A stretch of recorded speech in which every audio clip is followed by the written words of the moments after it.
Well, the replacement PCBs arrived, and not as I expected. This one, as you can see, looks nice. It's got castellated edges there. I'll have to put you on macro to see it properly. But the old, the new boards, let me show you. That's supposed to be castellated. Look what they've done to it. They've not trimmed it off where I marked it to end. Now you may think, okay, well they've not got the capability, but this is exactly the same size board, exactly the same cutouts, exactly the same wires in all the same places. This is the GA11 one, just the bypass, doesn't have any chips on this one. And you can see with this one, they've trimmed it down. And actually one side, you might not be able to see from there, is castellated. That one's almost castellated. That one's almost castellated, and that one is as well. So they've cut one side perfect and the other three are not. So, I don't know. So what I've had to do with this is trim this down using a Dremel. I grinded it. It didn't take long actually, about a couple of minutes per each side. Grinded the thing right down, because it's only 0.6mm. From that size to that, so believe it or not, that is one of these PCBs. Yeah, so it's going to be a bit time consuming. It was super fiddly to fit those chips on there. This is quite possibly the smallest PCB I would ever produce. I can't imagine the need to produce anything smaller than that, to be fair. And that is the smallest soldering I have ever done. I hope I never have to do anything smaller than that. It's QFN, so you've got a very, very, very small bit on the bottom of the underside of the chip that just, you know, it's almost service mode, it's almost BGA, it's not quite. Yeah, so I'm going to give myself a couple of achievements for that. Yeah, achievement unlocked, yeah, crazy soldering 101 for the size of the chips, and yeah, achievement unlocked, smallest PCB ever. So here's a close-up for you. You can see these are the same types of chips. I've seen these before. These are on the Swinsid Ultimate. Mate Sebok used this size of component. So, oh, you know, just look at the soldering here. It's crazy. It really is. But I think we've got good connections all the way around. Yeah, it could flow a little bit better, so I could always reflow them. But I think you can see there. Yeah, we've got good joins, and the centralized there, you can see that one's perhaps not quite as straight as it should be, but all the pins seem to be joined up. When I grinded this down, or ground this down, I tested continuity. In fact, I went as far as testing the continuity between each of them, and also to the pads, just to double check everything's correct. But as you can see from grinding it, can you see there we've got some exposed copper, and again, and again. It was incredibly fiddly to do, but yeah, that should be fine. Pin 1 is down here, so you can see, you know, I marked this up as version 1.1. I could still use the V1 boards. I'll show you, but I created another small PCB, smaller than this, that would sit sideways this way, and it was just some wires with double-sided pads. You know, pads on both sides, a bit like you've got a pad there and then a pad there. It was like if you imagine a strip that's thicker than that, you know, it's twice as long. In fact, the original board's a better example. If you look at this here, it's almost like if I trimmed that all the way there, where the point is, then you've got a little PCB with wires with double-sided edges. And what you could do with those V1 PCBs is solder, you know, put the chip in position on the board, put that little edge piece like that there, hang on, I can't do it, like there, solder this side on, so it's straight and flat with the board, and then just solder the other side to make sure it's joined up to the board. So I could reuse the version 1 PCBs, and I'll probably do that. I'll probably order some of those little, you know, bits. I don't think they're going to be able to cut it to a PCB that size, you know, a tiny little thing like that. So I was going to have a long strip and just cut them. Does that make sense? You know, cut them as required. But it would mean, I think I got like 20 or so in that first batch there, so it would mean I'd be able to use those without the cost, because that first order was a bit crazy actually, because I paid something like $20 or $30 shipping to try and get it quite quick. This one's took 2 weeks to get here, but you know, that's what I'll have to do in future. Yeah, so it's a shame that chip there's not quite straight as it could be. What I could do, I could heat it with hot air, try and reflow it. One of the things I found is even on the lowest setting, initially I tinned the underneath of these chips and just put it on the PCB there and tried to use hot air to get it to join, because the board's already got a bit of solder on them as well already, and it added a bit of flux, and the chip just kept moving all the time. I could not get it to, you know, sort of suck itself into position, if you like. But now there's sufficient solder there, I suspect if I heated that, it might just sort of wiggle back into position. I might have to tap it a little bit just to move it, but it looks okay connectivity wise, so I'm not going to disturb that further. I think we'll test that and see whether that works. So I think we'll start with this board. There's obviously all the Z80 stuff missing, the controller stuff's missing, the GA11's missing, the palette one's missing. I've marked this one down as 5x Neo-Buf, upper BRAM, so we've got something wrong with the BRAM as well. Control's crazy. That was when I had the C1, not the C1, the Neo-Bufs in here. So, and I swapped them around, and it was a bit better, but I still had some control issues because the Neo-Buf I put on there was a fault, and the palette's Neo-Buf. So this is a good test actually. We'll do the palette one first. If the colours are all fixed, that's positive news, I guess. And then with the GA11 one, the bypass one I've got here, the first one of those. And again I had to grind 3 of the sides down to get nice castellated edges there. We'll stick that one up there as well on this board, and then try to work the way through these. But it's going to take me some time. It's going to be super time consuming assembling those little PCBs. Oh my god, it works. I'm absolutely amazed. Yeah, well, we think it works. The palette's fixed. You know, we've got a decent palette there. I can't get to any of the tests obviously because we've got the controller Neo-Bufs missing. So yeah, I'll clean this up now. You can see there's tons of flux on the chips and on the board and everything, so I'll toothbrush that whole area, cotton bud it, and show you once it's cleaned up. Yeah, we'll get the Neo-Duf up here next, and I'll test that. So then I just need to assemble 3 more Neo-Gufs. So yeah, if you give me another month, I'll have assembled 3 more of those. Bear in mind I've got about another 4 boards to do this on yet. It's going to be incredibly time consuming. I don't know what I've got myself into. So a very dirty looking Neo-Duf installed. I'll get the cart bridge on, we'll get a cart in, I'll put the Unibios in with this, and we'll see if it'll boot a cart. Well, that's annoying. At this point in time I can't boot a cart because it's going on about the memory card, and that may well be because we've got a load of things missing here. Although they're not related to the memory card, I've seen strange things like this when you miss the Neo-Bufs. If they're completely missing, especially the upper one related to the controller, because some of the bits go through there. I think some of the issues for some sort of the register access. Without that one there, you can get some really strange errors. So I suspect that maybe that's what's going on. I might have to get a couple more of the little red PCBs onto this board for it to work. At least one anyway, I think, for it to do something other than this. Yeah, and just thinking things through, there's a reason for this error, actually. I put the diagnostics back in, you can see we're getting just that 80 error again. The controllers are not working because we've obviously got missing Neo-Bufs there. Now, when you've got the chips missing there, the system reads those as high levels. You know, each bit there, those 16 bits, it's going to read them as highs because of pull-ups, I think. So the net result there is assuming we're holding a button combination down, probably to get into the memory card manager.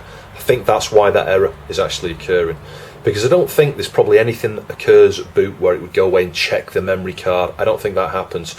I think it's detecting the combination of button presses there and trying to go into the menu, you know, the memory card manager. So here's an interesting one for you. Just cleaning my copper wall, I emptied it. Look at all the solder shavings that were inside that. And obviously you can sort of, you know, service this by getting rid of any clumps of solder, any giant lumps of solder that are in there. It's interesting how most of it seems to fall off. As you can see, I've got a giant pile of bits of solder there. There we go, I'll do me a bit longer.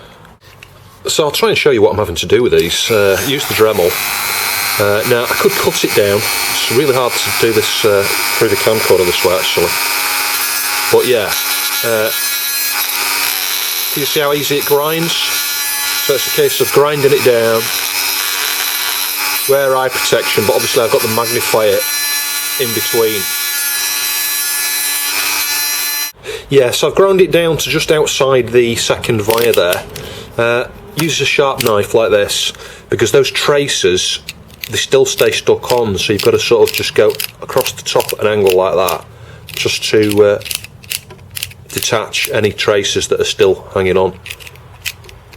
Because it's like the PCB disintegrates, the tracers do not. The good thing is, the quality of these seems is sufficient that you don't lose any pads and things as a result of doing this grinding here. There we go, that's that side done. Can you see that? That's quite clean. Just check that side. Yeah, I think that side's alright. Yeah, it feels nice and smooth there now. But so yeah, you're not going to be able to see that. We're just up to just the outside of the second via. So what we want to do now is grind away at that second via to expose half of it, remove half the via. So I'll see if I can just, I don't know how well you're going to be able to see this. Probably not at all, but just super carefully here at this point. Don't worry about this edge down here, I can level it off in a minute.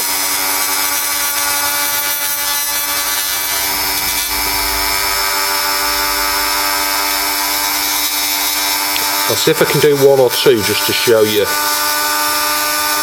what we're going for. Yeah, and you're not going to be able to see this. Can you see we've just got a little bit of copper showing there.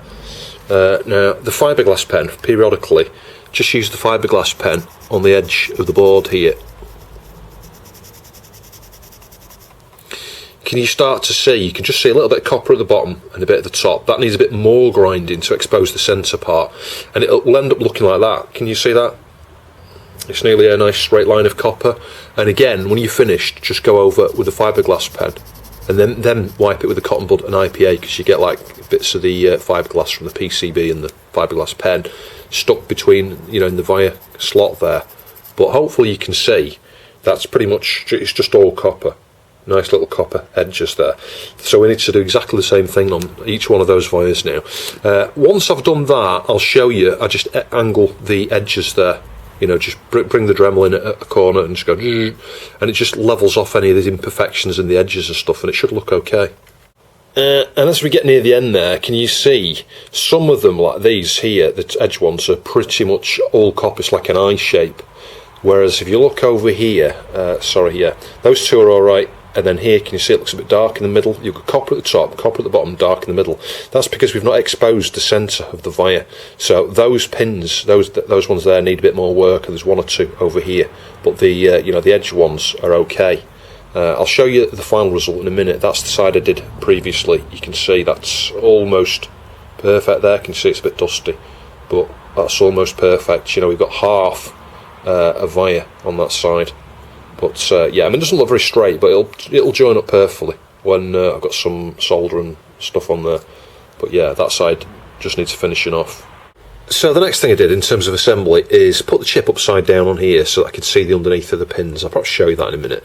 Get a bit of solder on there and flux, use some desolder braid to remove it, just so they're all tinned, the pins.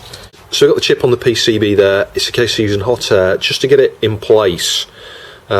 Now, bear in mind I'm on the lowest airflow, and that chip will move around as soon as it gets up to temperature.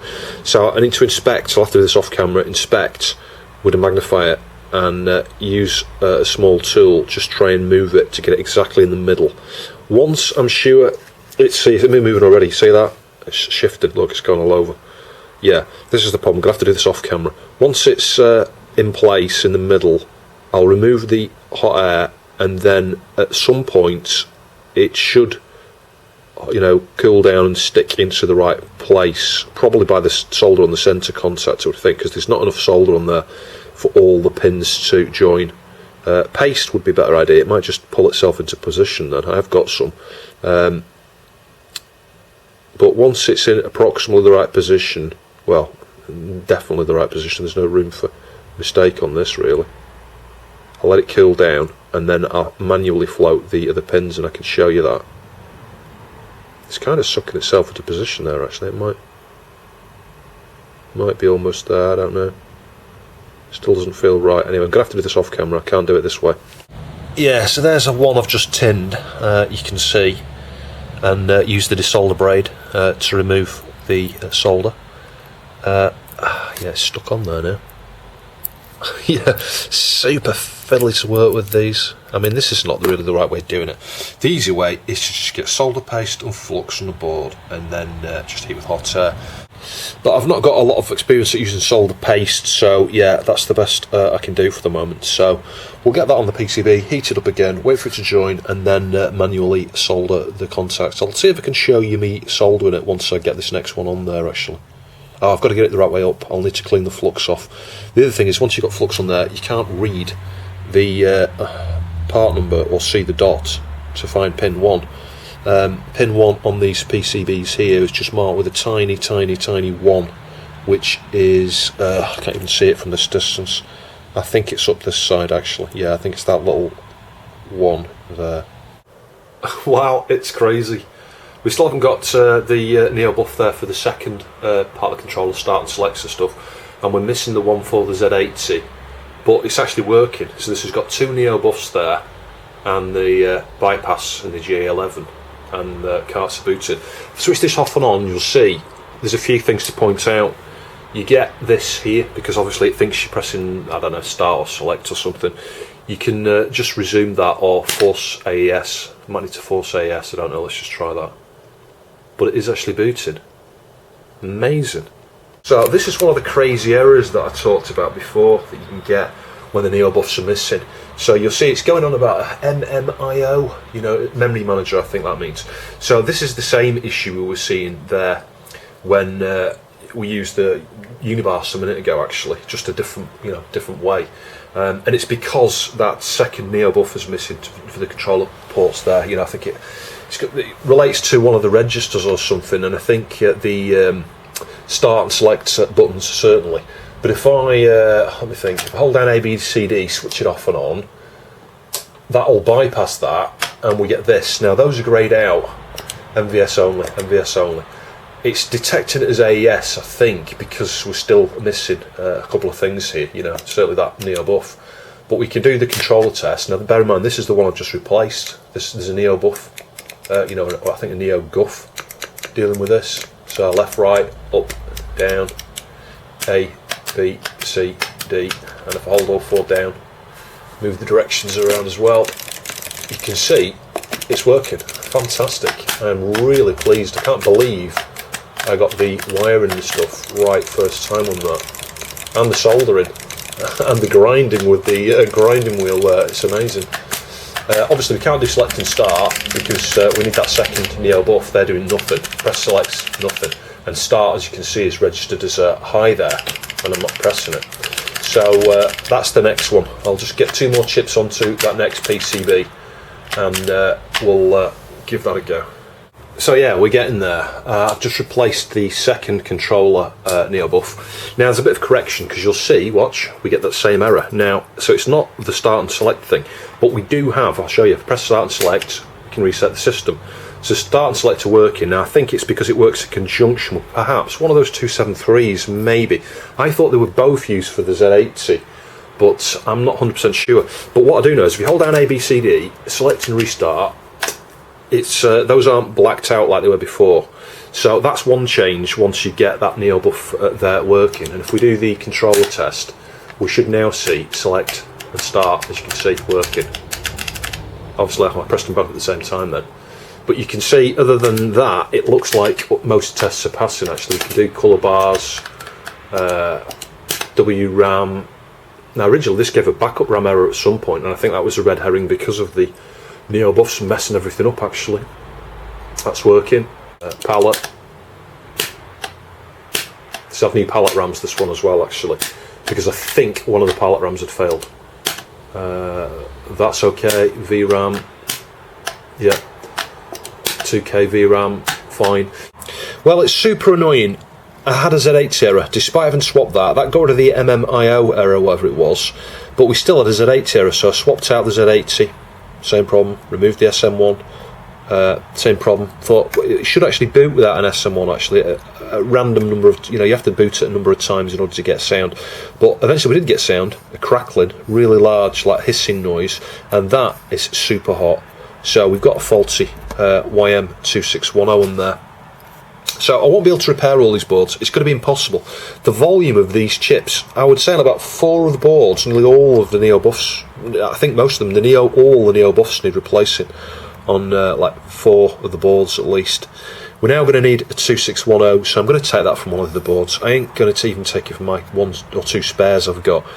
I just don't see any point, because I'm not going to have enough of these. I've used 4 already. I've got 6 left. Sorry, 6. Yeah, 6 left. I could make 2 more, but I ain't got the chips, and it would cost me like $50 to get the chips. You know, just because the shipping. There was like $30 shipping. If I'd thought ahead, you know, in advance, I'd have ordered a lot more of these chips. But I really didn't plan on making a massive volume to start with, and I wasn't sure how many PCBs I was going to get. I thought it was going to be like 10.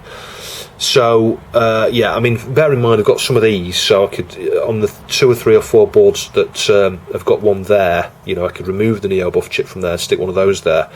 But, you know, there's a chance they're not going to be working bidirectionally again and stuff, so yeah, I reckon out of the 6 or 7 of these I've got, I reckon 2 or 3 of them might not be able to get working, depending.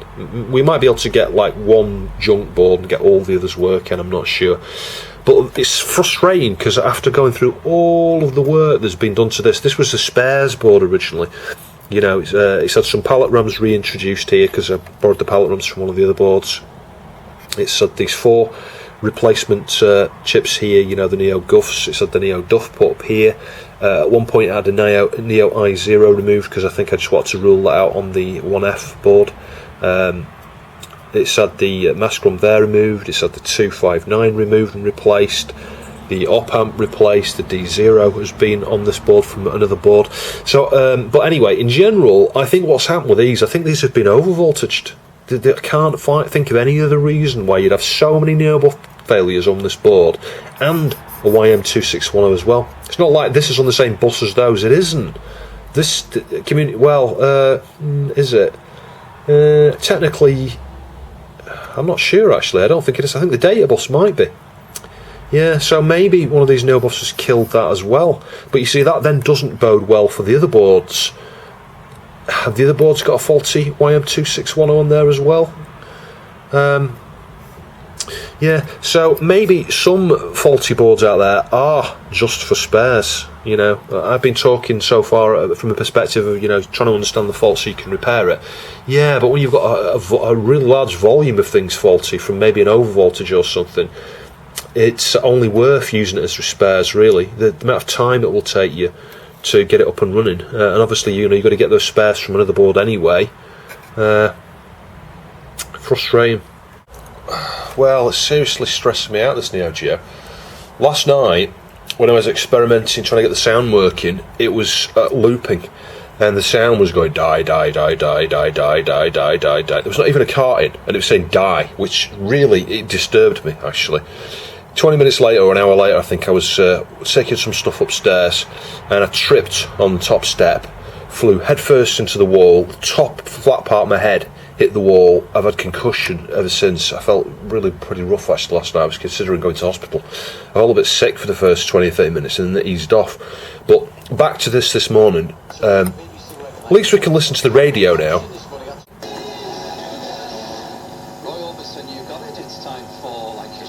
Yeah.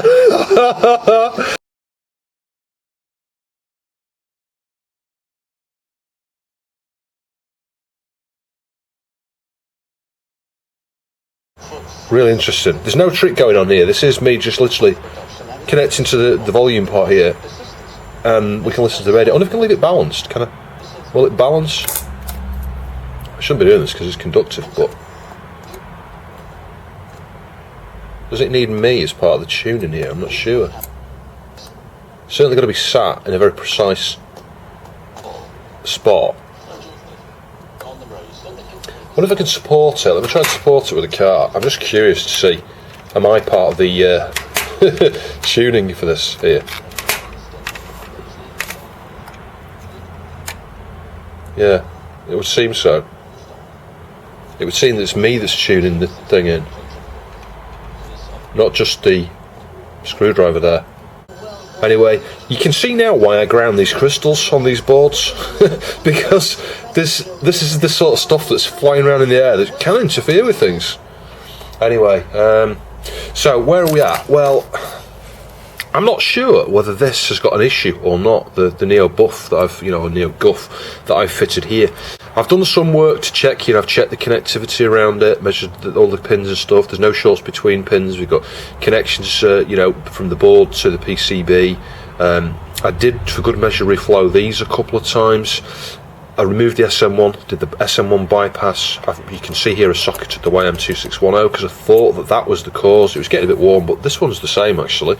I swapped the 273s around here. It's had a new Z80. There's nothing left. So this is another one of these ones from hell. It's either my board's got an issue and I'm sceptical, or there's a problem with the D0 because there are some signals, I think, for these 273s here, like the reset and stuff, signals, and the clock. I think one of the clocks, something comes from the one of the PALs over there, actually, the SNK 1A. So it could either be that one of those PALs down there, which again I find hard to believe, or the D0, or the RAM. I haven't removed the RAM. So I think the next thing I'm going to do is socket up this RAM. It's rather strange. Sometimes I'll do it now, if I hold down D, we might get a sound when it starts to test. It doesn't always do it, which makes me think something crazy's going on with the Z80. Let me put the cart in and we'll try it with the cart. Let's just see if we can get some repeating sound, because you're going to think I'm waffling. When I was saying about it saying die, die, die, die, die, it was, trust me. And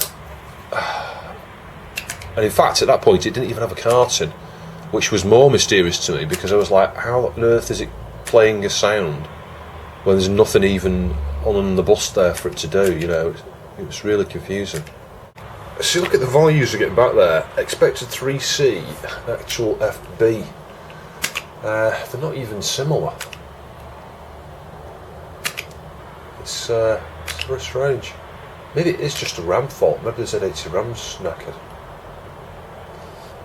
Maybe it's not too far-fetched, because if all those Neo-Bufs are faulty on this board, maybe it did get over-voltage, and the RAM, certainly that type of RAM, seems to be one of the chips that fails more often than not when you get an over voltage. 3CFB. But it could just be a communications thing again. Maybe that Neo-Buf is not right, that new one. Maybe there's either a fault with it, maybe I've got a bad connection, although it doesn't look like that from the checks I've done. Or maybe it's the connect, because I've not got it grounded, there's no ground plane around it and stuff where there should be. That's a possibility. The power is fantastic, the actual thermal power. With my Weller, it had aged a fair bit, I think, let's say. I'm not sure if it needed a new element or whatever. So at this stage, I can't work out the cause of the fault, actually, but I'm thinking, the simplest explanation, Occam's razor here, the simplest cause is the most likely cause. So, there's no ground plane on the underside here. Now, in these positions, it doesn't seem to be a problem because the wires and things don't seem to interfere, underneath. But if I just move this copper out of the way here, can you see this? You've got some wires there, a couple here, and some there. And they marry up with where the wires come out, actually, under the underside there. So it would be super close, so you could have some inductive coupling going on at those points.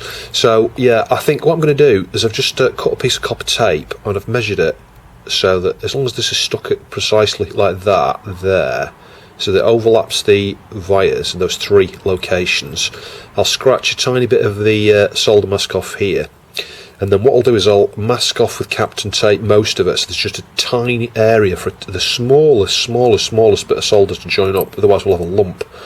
And then I'll mount it on top like that there. I have put this under here and it fits, a good millimetre away from the solder contacts as long as it's centred, stuck down there. So that should be okay. You can always do Rev 3 of this. But I just want to do that to rule this out. If it still doesn't work, I'll remove these two here. I've had an inspection of the connectivity there, all looks okay. So maybe one of these is faulty. I think at one point I reflowed this with some hot air very early on before I'd fitted it. So maybe I killed one of them or something like that, I don't know. But other than that, it's going to be the D0 or the SNK 1A, because I've ruled out everything else in the chain of connectivity here. Yeah, there you go. So you can see what I mean. I scratched a tiny point off there. You can't really see it, but they've removed it all with the solder braid. So there is a short. If I measure from the ground contact on the jammer edge down there, you can't see it, to here, we've got a short. And if we go along here and measure these pins, we only have a short at the point where we've got the grounds, which is correct. Well, this is actually the worst Z80 problem I've come across. I swapped out the SNK1A, the PAL, that's not made a difference. So that leaves the D0. Well, the D0 I think I originally swapped from 1F when I was trying to rule out that it's been a cause on the 1F. So I'll put a different D0 on it. I'm running out of ideas. Unless my chip just doesn't work in this location. I could try swapping out the two chips on there. Maybe one of them's bad. Maybe one of them's bad. You know, the two little tiny, you know, QFN 245s. I might do that next, actually. I'll do that before I swap out the D0. But, yeah, there's no bad connections. I've ruled out it being a ground plane issue. I've swapped, you know, sockets up the RAM there, swapped the RAM around so it's not the Z80 RAM. It's not got ROM, we've got the ROM bypass, it's got a new Z80, it's got a different YM2610, I can't see any damaged traces. The 273s are okay. So other than the D0, you know, those bad connections, I don't know what it could be. Oh my god, success. The D0 was the problem. Let me just turn it down a bit.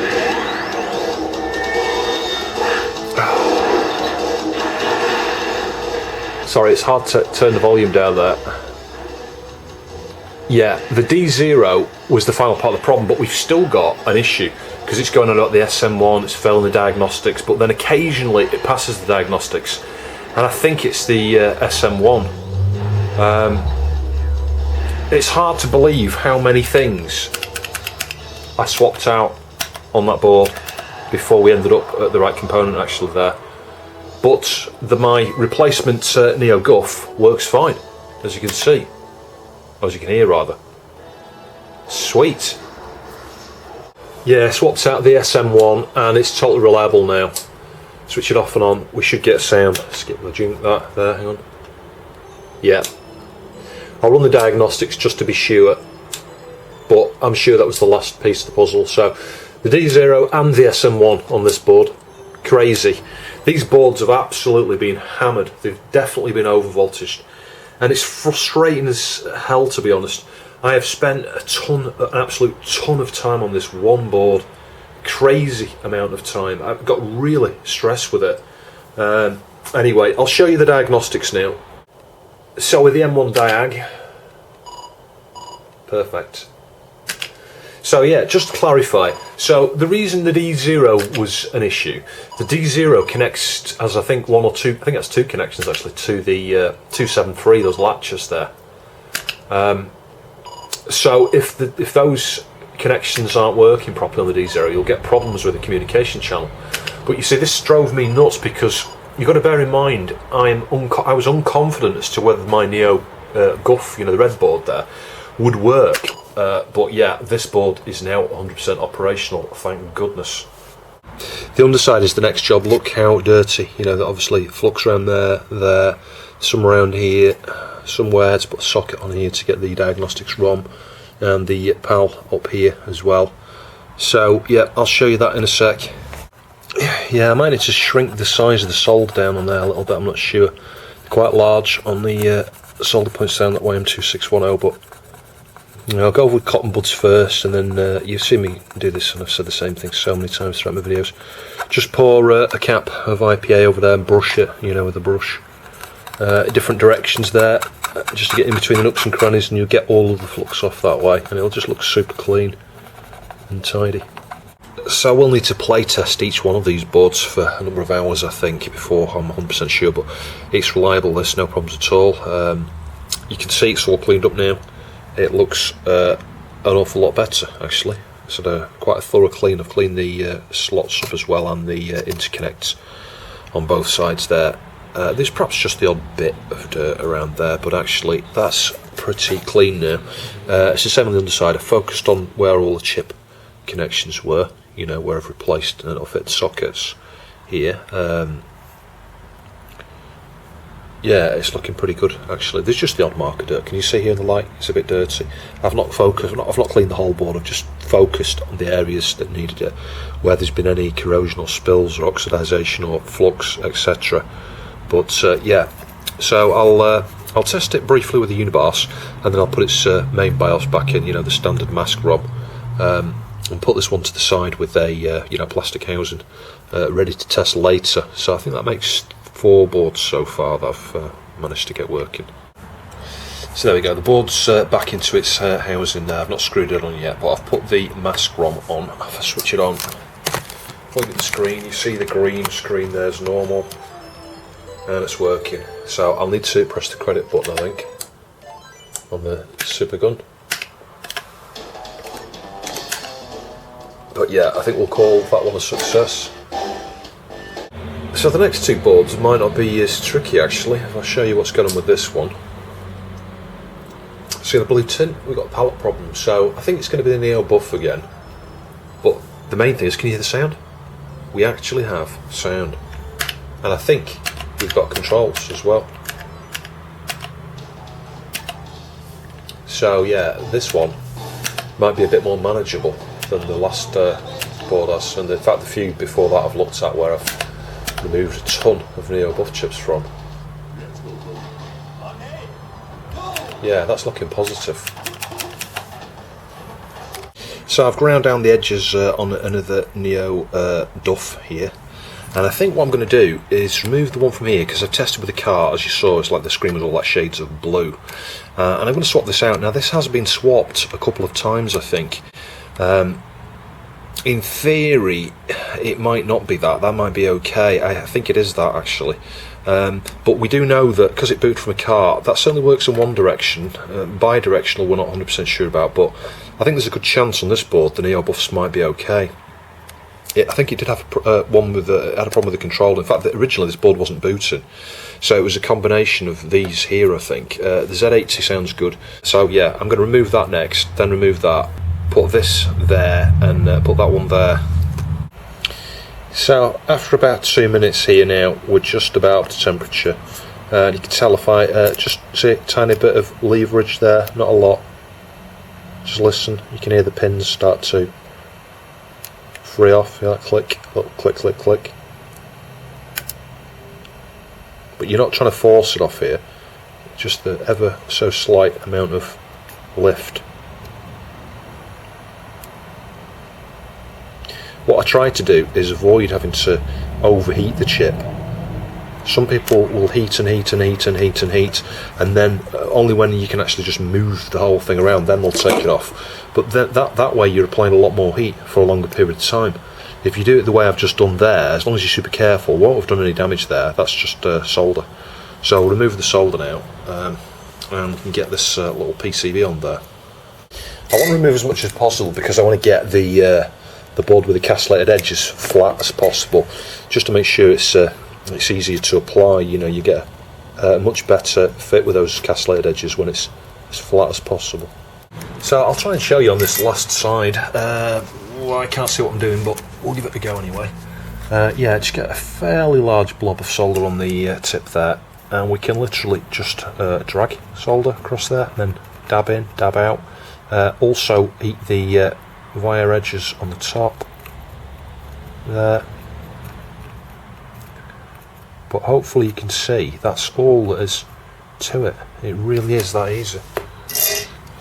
So then the final step with either of these PCBs is to test continuity like this, to go across each connection there. Hang on.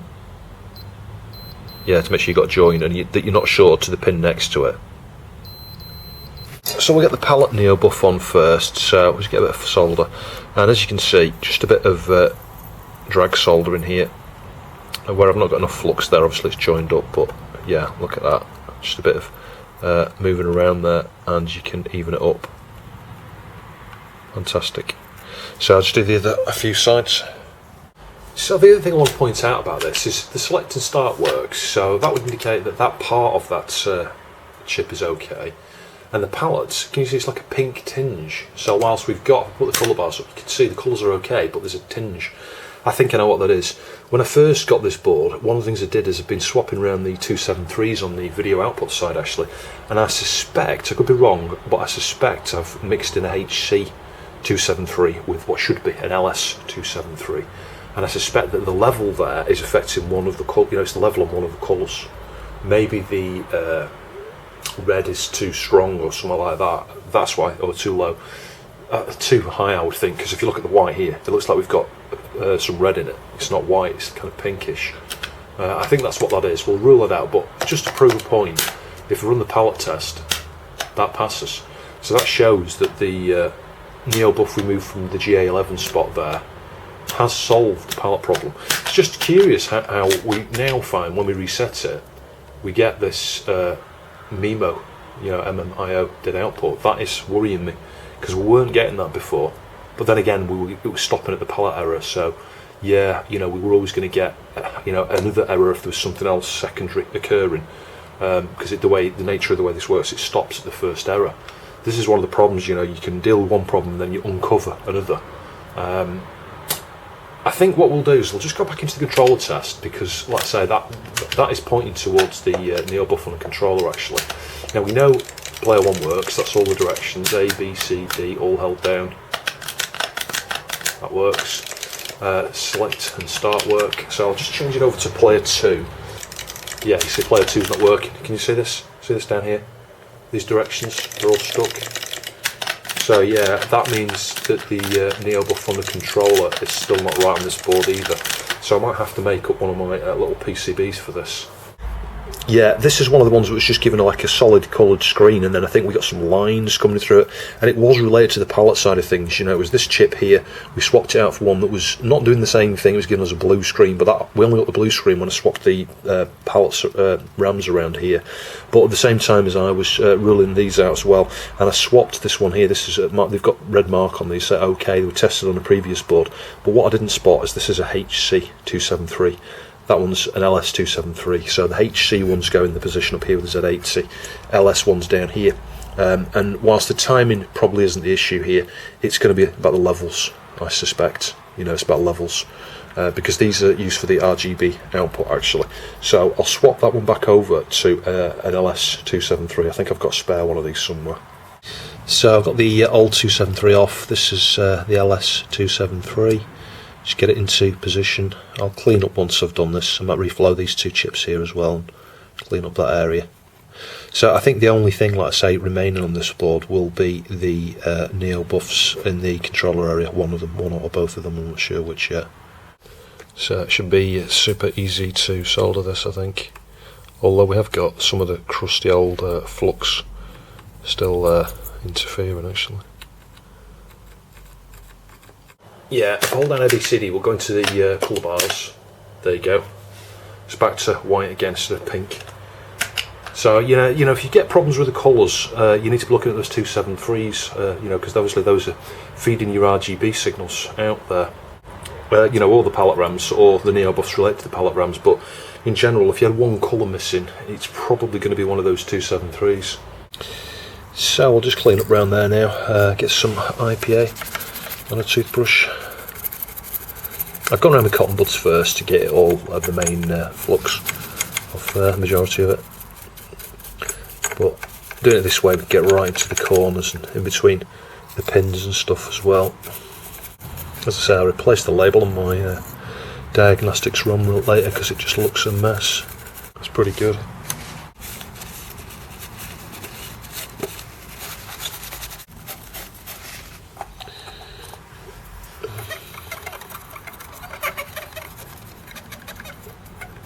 I've cleaned up here in advance. I've been putting the replacement there. We'll do that last. It's just to get the cart working. We've seen it boots carts, so that's not really an issue. I've put a cross through that one. You can see that one was replaced previously. That came off one of the boards because it was faulty on here. I've put a question mark on there. Now at the moment it's player 2 inputs, the directions which go through this one. So I'm suspecting that one, even though it's working out for player 1, it's not for player 2. The Z80 we've heard it's okay, so I think we can rule out that I think that's okay. We know the stuff up here is alright.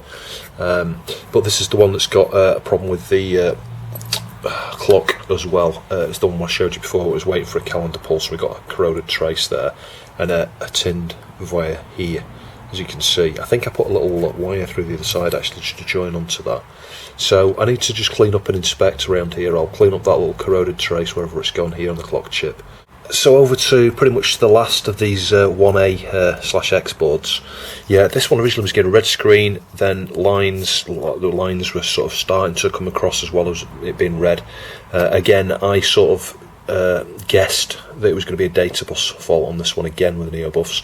So the Neo-Bufs came off this, were tested on other boards, most of them were faulty, actually, in fact nearly all of them were faulty. The 273s came off as part of testing, so I've got some good ones to go back on here, because they've been tested okay.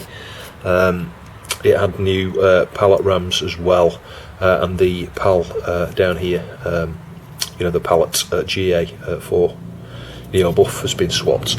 But it's now watchdogging, and I think it's this. I think, again, I've taken this off one of the other spots on here. I think it's faulty. The GA11 is missing on here, so there's literally, it's like the other spares board I've got here, there's no Neo-Bufs left on it, they're all faulty.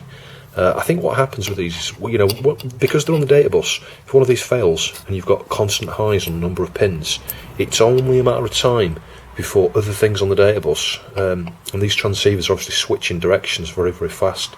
So it's no wonder that they fail, and I think you get a chain reaction. You get a failure somewhere with one of these that's connected to the data bus, and then others fail.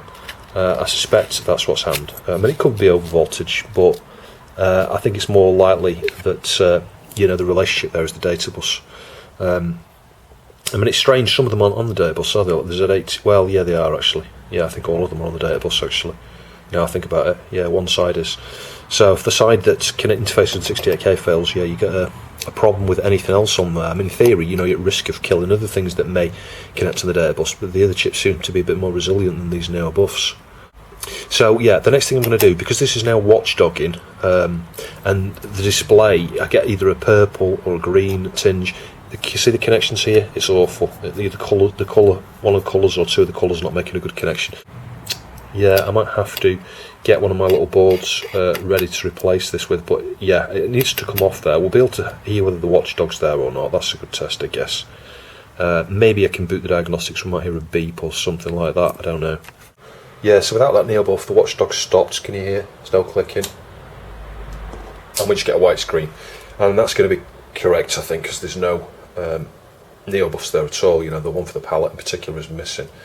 So yeah, I think there's a positive chance with this board.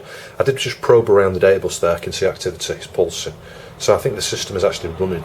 I don't think there's actually anything wrong with this board other than it needs 5 Neo-Buf chips.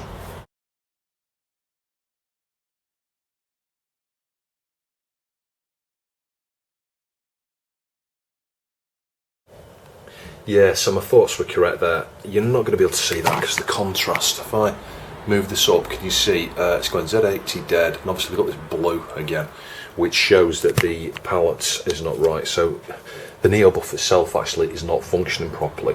So I'll try another one. I've got 3 or 4 of these that I've just put on the side to test, that I wasn't 100% sure whether they were faulty or not as I've been swapping them around. But yeah, the volume of these that are faulty is just going up and up and up. Dozens of the blooming things. Swapped out that one again for another one of the test ones, and yeah, watchdog, so that one's faulty. Another one causing a watchdog, and I think we're on to the last 1 or 2 now. And the final chip ads test gives a watchdog as well, so yeah, gotta go and make a load of Neo-Bufs up now, but that's like 6 more or 7 more I've just found by going through and testing in that spot. So whilst the chips might be really super low quality, the Neo-Bufs, they're unreliable, the PCBs are really good actually. The position here, I think, I was just working it out, it must have been swapped about 9 times actually, maybe 10 times in this position. So if you're super careful, they are really resilient. So I've cleaned up extensively here around the chips and things that have been either removed or replaced. Still a bit of flux up there, haven't dealt with that. This is just waiting for the Neo-Bufs now. I've grounded that crystal there as well. I do think, you know, I've got a high level of confidence, and I've cleaned up the connector on both sides there. Still need to get rid of the flux under where the ROM was and clean the underside of the board, and maybe clean the top side of the board in places as well. But I'll put that one to the side now until I've manufactured a load more of these replacement chips. So now I've got some of these PCBs ready. We'll have a go at fitting them to the boards and dealing with the remaining faults. So this one is the one that I've got a GA11 marked down, so yeah, that's going to go there in a sec. GA7, which is here, because the player 2 directions aren't working. But we've also got this MMIO error. Now it could be caused by issues here on the player 2 ports, actually. So I suspect when we replace that and deal with this, it should be okay. But as this is now, if I put this put a unibias in this, it will crosshatch. So you'll just get the crosshatch up, the cart in. It won't boot the cart because this is missing. That's not too bad. I'll just inspect that and we'll give it a test to see if it'll boot a cart now. As you can see, it's booting carts fine and the sound's still perfect. Player 1 controller's fine, it's just that player 2 one, and I think that's interfering with that, you know, creating that MMIO error.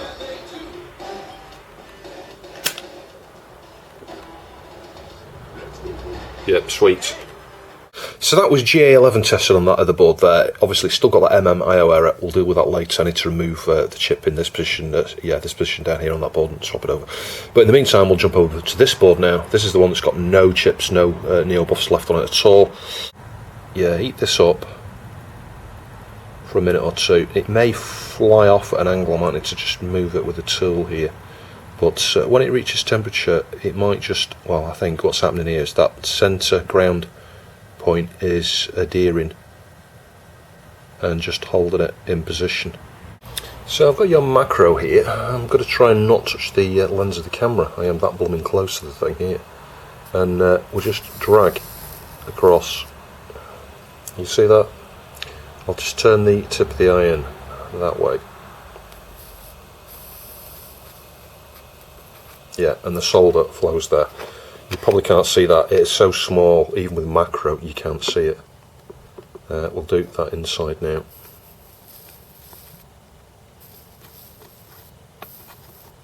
Let's just add some more solder. Maybe I've not got enough solder there, I can't tell. Yeah, that's it. So again, we'll just drag solder these. I've anchored 2 corners. They're super easy to do. The kind of the surface mounted, you know, so like that the second pads underneath, I'll show you on the board in a sec, but the pads underneath are what make the join. It isn't really the castellation. You don't actually need to castellate these, actually. I've found. The castellation helps, obviously, but it is not essential. So remember, this was the board that had about 8 or 9 different Neo-Bufs. There you go, it's working. 8 or 9 different Neo-Bufs in that position. Most of them watchdogging, some of them given weird colours, you know, coloured screens, or I think at one point I found one that was semi-okay. We ended up with a blue screen with blue text, but yeah, and it's exactly as I thought it would be. It's given up a Z80 error because of the controls. So that is one fault fixed on that board. I just need to work my way through the controller ones, the Z80 one, and get a GA11 on there. So I've got the second one. I suspect this is going to give us that MMIO error. Yeah, there you go. But did you notice it didn't give us the Z80 because now the controller presumably is working. Can't do select and restart, select and start, because that's the second one in the relative controller area there. Switch it off and on, hold down A, B, C, D. That should bring up, there you go, the menu. And it's the same as we saw before with the grey bit at the top, because we've got the second Neo-Buf in the controller area, you know, the upper of the controller missing. But we can go into the controller test now and test that. So we go left, right, up, down, A, B, C, D, all together. Yeah, and obviously select start not working because they're going through the upper chip, which is not there. So I've got a Neo-Guf board in place of the Z80 position there, and you'll see we're getting Z80 error. But the good news is it's consistent. We're getting actual 00. That shows me the Z80 is dead. I've seen that quite a few times actually with dead Z80s on these. So yeah, it's annoying, but I've now got to swap out the Z80 as well on this board. I think when the original Neo-Buf chip fails in that area there, if it's left long enough, it will kill the Z80. So I may as well show removing this. Some of these videos have not shown much removal or installation, soldering. And others I've, covered quite a bit. Some of the older, if you look at the, I think it was 5 Neo-Geo repairs or something, I covered some removals and fitting of some SMD chips in there. It is super annoying that you make progress and then you find another fault, and you make progress and you find another fault. This is the big problem with these boards. Yeah, that wasn't what I was going for. It just literally just shot off on one side. You tend to find if you just gradually add a tiny bit of pressure, you see that side's literally just floating. Look, this side isn't. Yeah, if you had a tiny bit of lift, it will just come up when it's ready. There we go, it's almost there. Just this bottom end, look, you see it wobbling a little bit, just touching it lightly.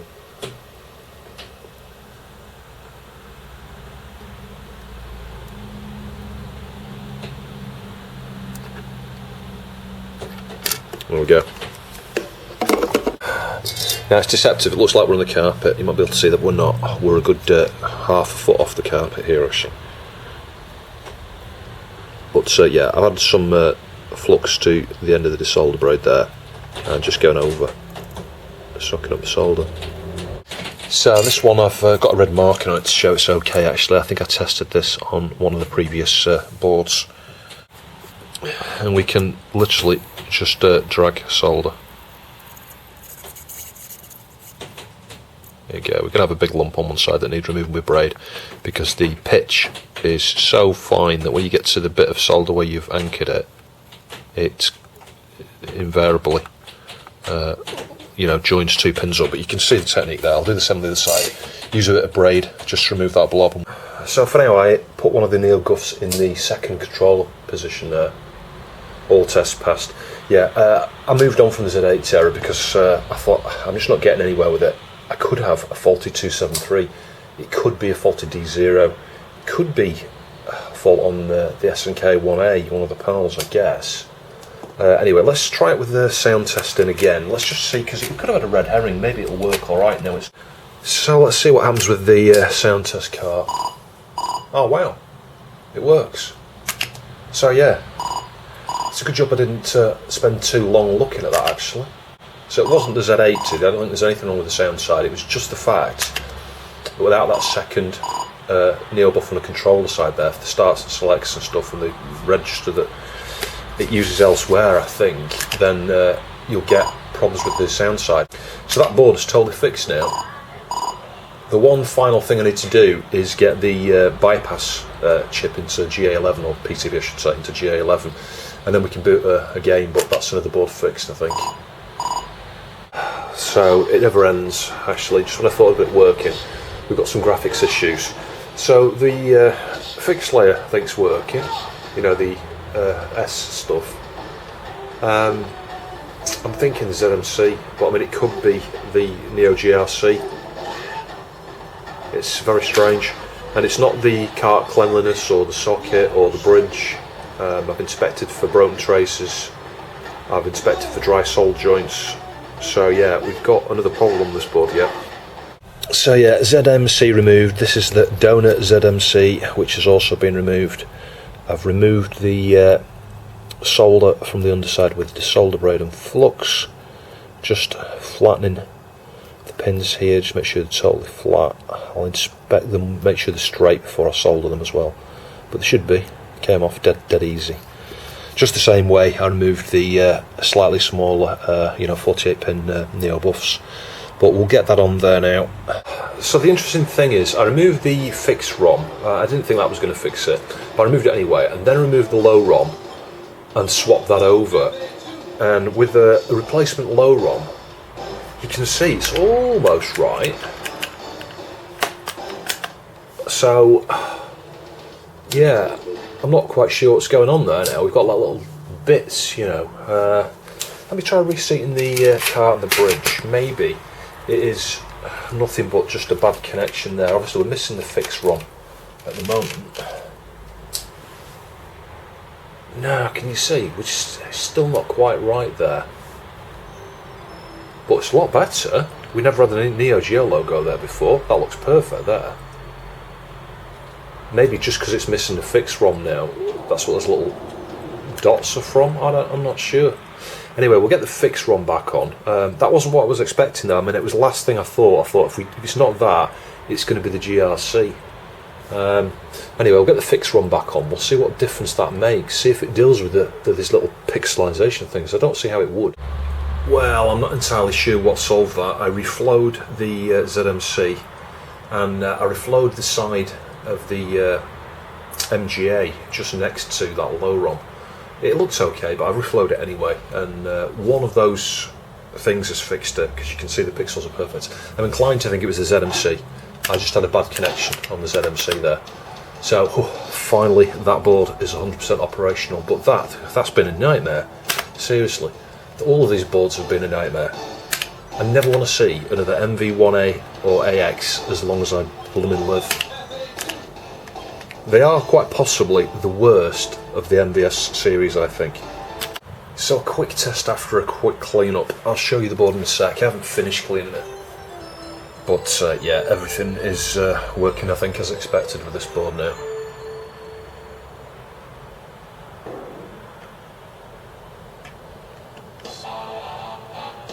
Sweet. Stick a credit in.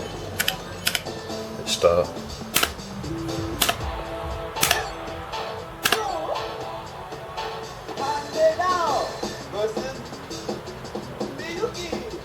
Yep, it's looking alright to me. Sweet. So a quick update. This board has been painful. Every one of these has been painful in different ways. What happened here is I got this this PCB on, got the chips on, got a watchdog, took the chips off, got past the watchdog, but it flashed up with a diagnostic message and the screen went black. And I thought, oh no, have I shorted something out when I've mounted these, which has then caused a ripple effect. I don't think that's the case. I think it was all about this one up here. Do you remember we had the MMIO error? So I took the chips off, just left the PCB on, still the same. So something had definitely got worse. So I thought it must be the one where it was reporting the problem with the MMIO. So I thought, well, let's just take that off. Took that off. Didn't have the chips on here at that point. It was coming up with Z80 error as normal. So yeah, the chip here, well, did need replacing. The MMIO error, I put a question mark on that one. Yeah, that's another one of those faulty. And it just deteriorated as a result of testing it with this board here. So I just got the chips back on again. The controller still wasn't working despite having these chips on. I thought, oh no, did I destroy one of these, or did this faulty chip here kill one of these? But it wasn't the case. I just had a bad joint. Two connections up here on this side were not flowed properly. Probably because I've had them off and on. So I got some flux on there, reflowed it, used some hot air. It's okay now. Nice clean joints, and I've switched it on. It comes up with the MMIO error, and everything else works. So if I go into the controller test, the left, right, up, down, A, B, C, D all work for player 1. I've not tested player 2, but the directions and buttons should work. It's just going to be start and select for both players running through here. So I now need to get another one of those little PCBs on there. I've made one up, and it'll be my final 2 chips. I've run out of the chips now. I think I might have 1 or 2 of the board spare, but yeah, it's going to end this board for the moment. The other board I've got still needs 1 more Neo-Buf chip, and I can't remember, I might be able to stick one of these on and swap the one from the GA11 area around, but I have spoken to Furrtek actually. He kindly offered to send me 5 of his. He's created some of these as well. At the same time, when I was saying, why don't we create one of these? I think Furrtek had already said, a day earlier, he might at some point in future have a go at creating one, and that was what inspired me to go off and create my own. But at exactly the same time, he went away and produced one. And I think, what's his name, Electronash, he took an interest as well. He went away and designed a little PCB. His was based on a BGA chip, I think. Ultimately, I think he sidelined that because, I'd finished this, Furrtek finished his, and I think Electronash was spending a lot of time looking at the FPGA stuff for the Saturn. I think he's created is it a Dreamcast? I can't remember. I think he's looking at both actually, a Saturn and a Dreamcast little FPGA sort of PCB board. Well, it's not FPGA, it's got some FPGAs on it, but I think you can stick the original chipset on there as well. So anyway, I'm probably rambling. He'll correct me below. I just haven't had a chance to keep up. There's so many good things like that going on that I just can't keep up with while I'm trying to do my own stuff as well, but I will catch up with some of those things, some of those projects. So anyway, I'll get one of these on there now, and hopefully, fingers crossed, that will fix the issues with this board. Oh my goodness, I'm losing it. There we go. Yeah, there comes a point where it will quit skating everywhere, and it should settle down.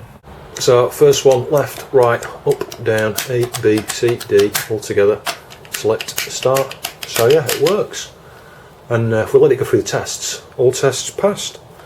Yeah, I'm surprised. Yeah, it's been painful, but yeah, I got there in the end. So I'll clean up this board and show you what it looks like in a minute, and we'll test a cart out just to make sure the Z80 side of things is still working, because you know it's still got the Neo-Buf on there for the Z80.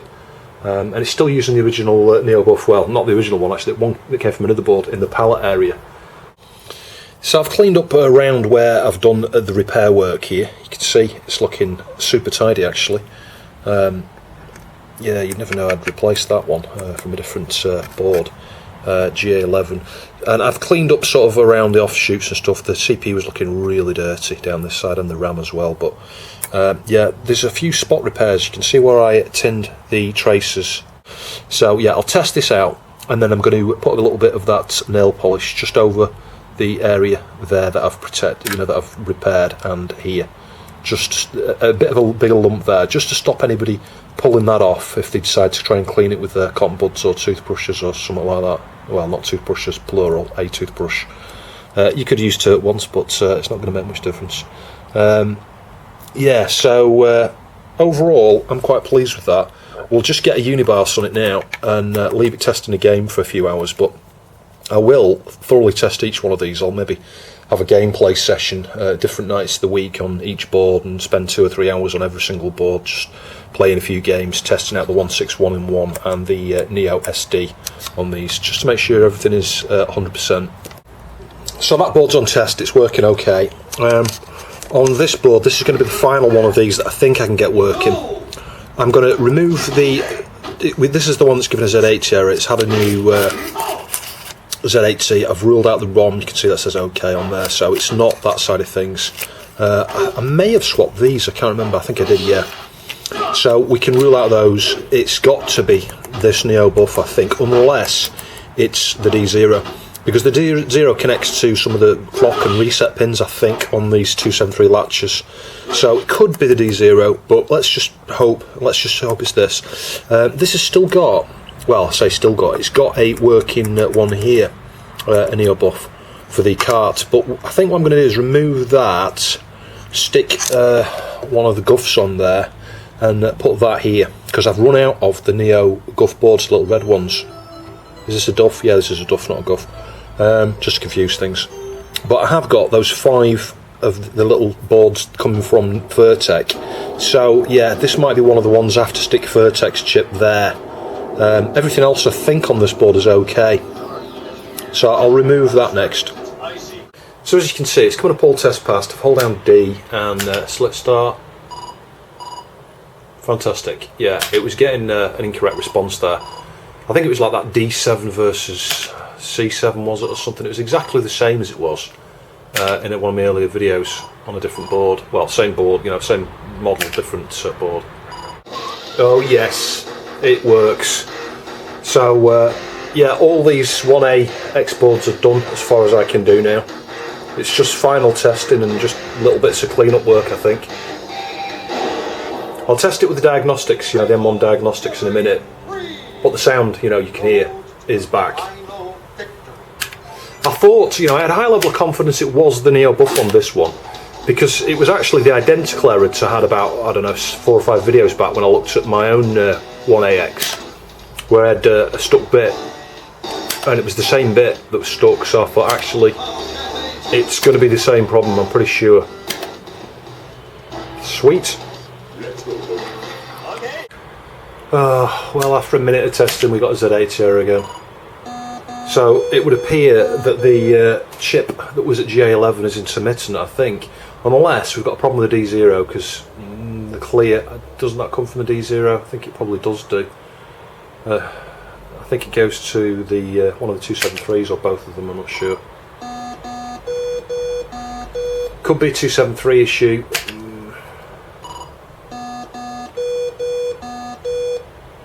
It's consistent though, so...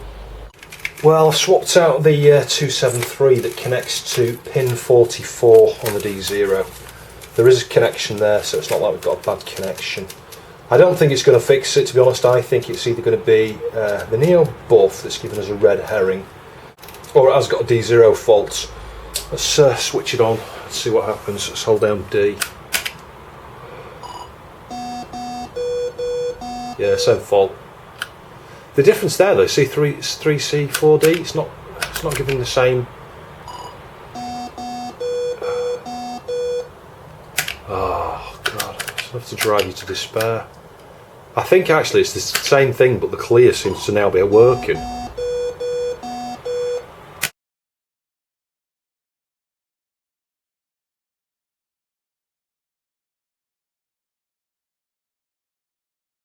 So I swapped it again. This is about the fourth time this has been off here, so we've got a damaged trace there. Actually, I had to put a piece of kynar exposed just to the wire. I can cover that later and clean it all up, but this chip is not the fault. I've just tested it, it's doing the same thing. What happens at the moment is it plays the Neo-Geo jingle and then there's no sound at all. If you run the diagnostics, it's coming up with that C7D7 thing. It's had a new chip down here. You saw before it had the problem. It's pointing up at the latch, the clear on the latch. That pin 44 here connects to, I think, with the bottom corner pin here, if memory serves. It might be the top one, I can't remember. But anyway, yeah, that's going to be ground, isn't it? It's that corner there, I think. That solved the latch problem, but then we still got this problem where it starts the jingle, plays nothing else, and it does the same thing every single time consistently. It's already had a different Z80, but that was one that had been tested, marked as OK. I could swap that. I don't think that would cause it. It's a bit strange. It could be a RAM fault, it could be the D0. I'm going to swap this latch out as well, I think, just on the off chance that something's been wrong with the latches that were originally on this board, because, you know, that one obviously had a problem with the clear. So this is another one of these ones from hell, actually. With a different Z80, it was coming up instead of C3, it was getting FF. Another Z80, both of those I'm sure work. C3, FF again, it's getting FF, it's like the data bus is high. So unless we've got a problem here, which I don't think so, this was working. The only things I could think of is either D0, which I've just swapped, so I've proven that, it's not that. I mean, that might be part of the issue, but it's not the D0. The only other thing I can think that might be interfering, because as you can see, I've removed the ROM, I've done the bypass mod underneath, it's still the same. It can only be the YM2610 here, and it does get a little bit warm actually after you first switch it on. And I don't think I captured it, but earlier on, when the problem first started, after I first got this board back up and running with the Neo-Buf in this position here, one of the things it did is the samples were incorrect. So it did the jingle, that was correct, and then as soon as the music started on the game, it was using the wrong samples, which we've seen in other videos. That wasn't the YM2610 as the cause in the other video, I think it ended up being the Neo-Buf, but since then we swapped the Neo-Buf. That didn't make a difference. That's when I started swapping the Z80s, and then we're just getting apparently FF on the data bus here. It's got different, it's got new latches on it. Unless one of these other Neo-Bufs is interfering, would that cause us FF though? I don't think so. Unless it was the Z80 was receiving the wrong command, so that it's responding with FF. So we could have a Neo-Buf issue here, but I don't know. I'm going to take a punt, I think, and remove the YM2610, and we'll take the one off the spare board there and just swap it over. I don't have any more sockets for this size chip, so I'll just solder the other one straight on, I think. Oh wow, this one has been the worst of the lot. This has been absolute agony working on this one. You can see I socketed up the RAM, made no difference. I swapped out the Z80. Now at that point we started getting FF coming back every single time, I think, on the diagnostics there.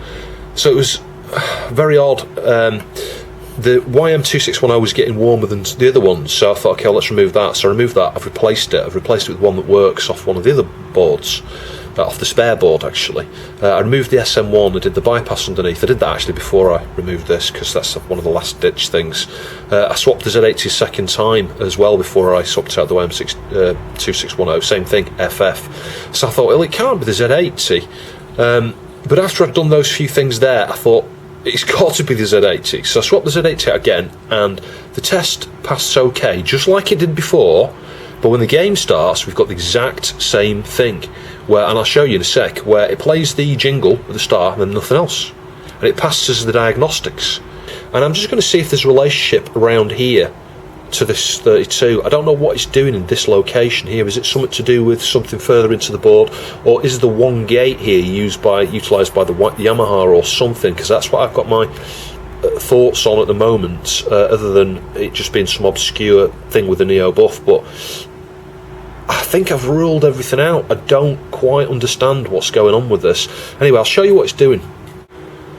So as I say, in the diagnostics we get all tests passed, even the Z80. And just watch, we've got the jingle. No music, no sound, where's the sound gone? Every single time. You can repeat it, it's like on demand, just watch.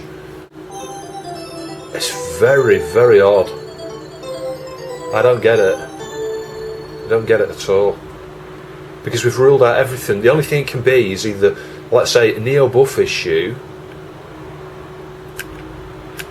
I don't know, it's very odd. Oh, totally driving me to despair, this board, it seriously is. I swapped out the LS32 anyway. I did have a look and I followed the traces. It looks like it goes to the back of the cart somewhere, you know, the cart bridge. I don't think it's anything to do with the Z80 stuff. It may have some relationship there, but anyway, I swapped it out, it's just the same. If I hold down D and do select start, watch. So we get that because we've got no SM1. Now, I'm not convinced there's not a problem with the SM1 actually, because at one point I was getting this when the SM1 was on there. So I've removed it and bypassed it, and that's the, you know, the situation we're in now. But if I press start, all tests pass, and you can hear the Z80 sound. You know, it's fine. It seems to be something to do with when you're actually booting from an actual game. Might just have a look back at the pinout for the Neo I0, just to see if there is a relationship there, because, you know, that's one thing on this board, it's not been swapped. It's got to be something like that. I think what was maybe giving me a red herring was the faulty SM1. Now we've not got that on there, we're actually getting the all tests passed with a decent Z80. So handily, Furrtek's PCBs have arrived. Now it looks like we've gone for the same chip, I think. We might have used subtly different ones, and it's obviously been proper castellated by the PCB manufacturer, by the looks of things. You know, he's not had to grind them down like I have. But yeah, it's interesting to see a different design, you know. We all did this, I think there's 2 or 3 of us did this at the same time. I'd need to look with a magnifier just to see if he's used exactly the same chips, but it does look like that, you know. It's the QFN, aren't they? WQFN, is it? Or TFQFN, I forget, I can't remember. Yeah, his orientation is different there, and he's got a ground plane. I couldn't get a ground plane onto mine. I could do on the underside, that would be super easy to do. On the first one I had a ground plane there, but the second rev I didn't. But I've proven actually from testing I've done, it's rock solid stable, so it doesn't actually need it, but it, you know, it's a nice to have, should have. And like, you know, I was going to stick a couple of decoupling caps on there, at least one anyway. I haven't got around to that yet, and he's not done that either. But I guess you've got decoupling on the board, so it doesn't really need it. So anyway, we'll remove that, and we'll have a go at fitting one of these. Let's just hope that fixes it. If it doesn't, I'm out of ideas. I am seriously out of ideas. So you've got the jingle, and then nothing. Now in this game, you can hear we have the sound there, credit sound. I'm not sure that's the right credit sound. I'm not sure that's right either. It's hard to tell. But the samples in the game seem okay. So, yeah, I'm a bit puzzled, actually. Because I've eliminated everything around the sound system there. It's confusing me a lot. It's either got to be connectivity on the cart bridge. The other thing I'm thinking, I'm wondering about the op amp. I'll show you why. Now I can't see how it would be the op amp, so I'm thinking the audio circuitry around here, merging the different channels and things, maybe. These caps here were crushed right down, so I think the pins were shorting. I'm wondering if it's taken out. Maybe we've got a channel missing on the DAC here, maybe we've got a channel or something missing on the op amp. What I'm not sure about is that just a stereo op amp that's just outputting the file, you know, the preamp to the. Is there an actual amp on here? That's the regular, isn't it? I think. Or is that, no, that's the audio amp. I think that's the audio amp. So, yeah, is that the preamp for this? Just left and right? There's an awful lot of pins there. Maybe we've got some channels missing, or something like that. So I think I'm going to swap this op amp, actually, and then I might consider the caps and maybe even the DAC. Because if I run this through the diagnostics now, you know, I had a bad solder joint on one side here and I just reflowed it, and then we've got connectivity, that's okay. You know, I've tested connectivity just the same way I did when I did mine, you know. Multimeter on the contact and one on the little via, just to make sure you've got short and good connectivity there, and it is passing the diagnostics. So that leaves me with the, like I say, the dilemma that everything around here has been swapped out and we've got the same behaviour we had before, with a different YM2610. Now there's a chance that the YM2610 on the other board's got exactly the same faults. That is not out of the realms of possibility, because I've not put a socket on here, so I've not tested with one of my, you know, definitely known 100% working YM2610, so that is still a possibility. But the fact these caps were crushed down over here, shorting, makes me wonder if A, the caps are any good. I mean, I can short them out if they're just coupling caps. I can short them to determine whether we've got sound. That's one way of testing that. But I'm gonna do this first. I'm gonna swap that op amp.